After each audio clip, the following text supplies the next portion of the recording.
Welcome, ladies and gentlemen, to another exciting episode of This Is Our Life. Hopefully, this video will.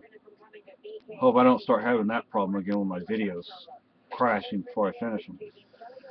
This is actually not the video I just made that crashed. This is a different video.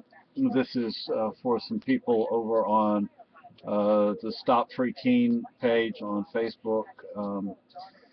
Let me turn this light this way a little bit, maybe. There, that's a little better, I reckon. Anyway, I am going to be making a video on this book, a sort of review of this book, but not right this minute because I just tried making one and it crashed just before I was finished.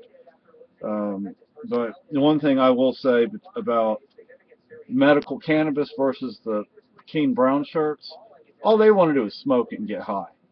That's all they're interested in. If you're actually going to use the stuff medicinally, you actually need to do some research. And that their research consists of, oh yeah, smoke some weed. So anyway, the violence and the Keen Brown shirts. Oh gosh, I could sit here and I could give you examples all day long. But there was a couple we rented a room from when we first moved up here. The female half of that couple, she needs to tell him to Get away. needs to tell the male half to get. This is what happened. He pulled guns on her, or a gun that he pulled multiple times on her. Pulled knives on her, choked her, beat her, kicked her.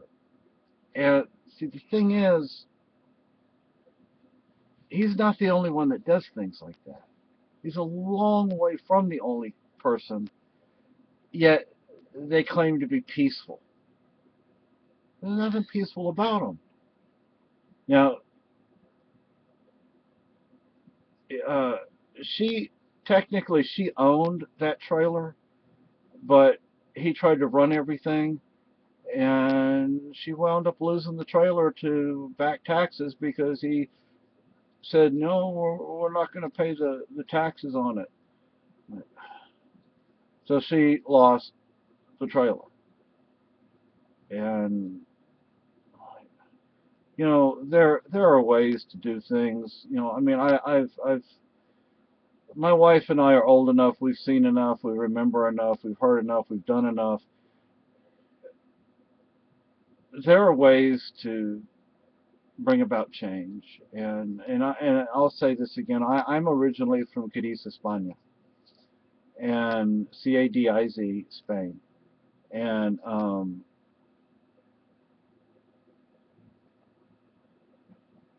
I can guarantee you things aren't as bad over here as they were in Spain under Franco.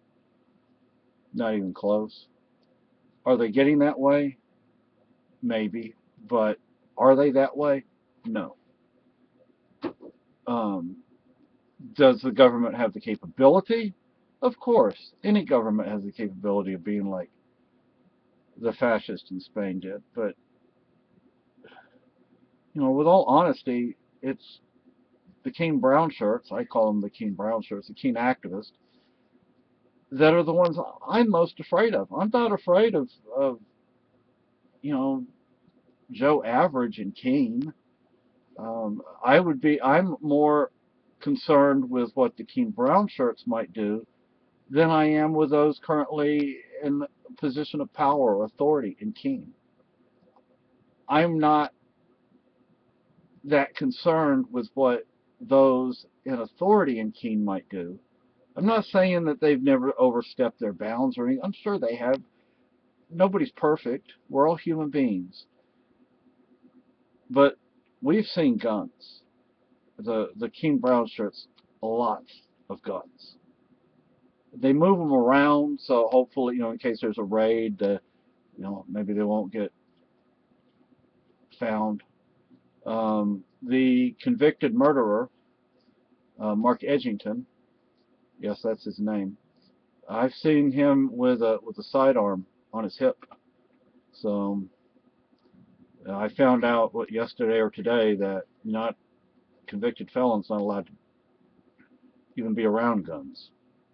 So I just wanted to let you know, I wanted to tell you about that.